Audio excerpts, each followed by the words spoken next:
దాన్ని పెట్టేసుకుంటున్నాము, అట్టి పెట్టేసుకుంటున్నాము. కొన్ని క్వశ్చన్స్ అడగచ్చా? ఇప్పుడు మన శంకర్ గారి విషయంలో మీరు టీజర్లోను ట్రైలర్లోనూ చూసాం యూఆర్ అన్ప్రెడిక్టబుల్ అని.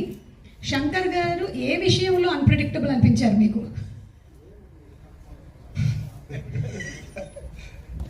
పక్కన పెట్టుకుని ఎలా మాట చెప్పండి. అన్ప్రెడిక్టబుల్ number of days లో very predictable to make such amazing films. అక్కడ రాజమౌళి గారు ట్రైనింగ్ ఇచ్చి పేషెన్స్గా చాలా ఓపిక్గా వెళ్ళి పనిచేయన్నారు. అదే మాకు ఇక్కడ చాలా హెల్ప్ అయింది. అండ్ నాకు దేంట్లో అన్ప్రెడిక్టబుల్ కాదండి.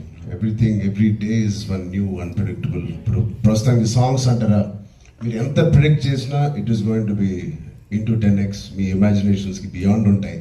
అది నేను ఈ సాంగ్ మాకు ఇది సాంగ్ ఉంటుంది రామ్ అని పంపించినప్పుడు ఏదో ఊహించుకుంటూ ఆయన ఫ్యాన్గా ఆయన సాంగ్స్ చూసి చిన్నప్పటి నుంచి అవన్నిటికీ కంప్లీట్ ఆపోజిట్ అని ఇంకో పెద్ద స్థాయిలో ఆయన చేస్తారు. సో ఇంకా దాని తర్వాత బ్రెయిన్ ఇంట్లో పెట్టి మామూలుగా మేకప్ వేసుకుని వెళ్ళడం ఆయన సెట్కి. సో అంత బ్యూటిఫుల్ జర్నీ. యా.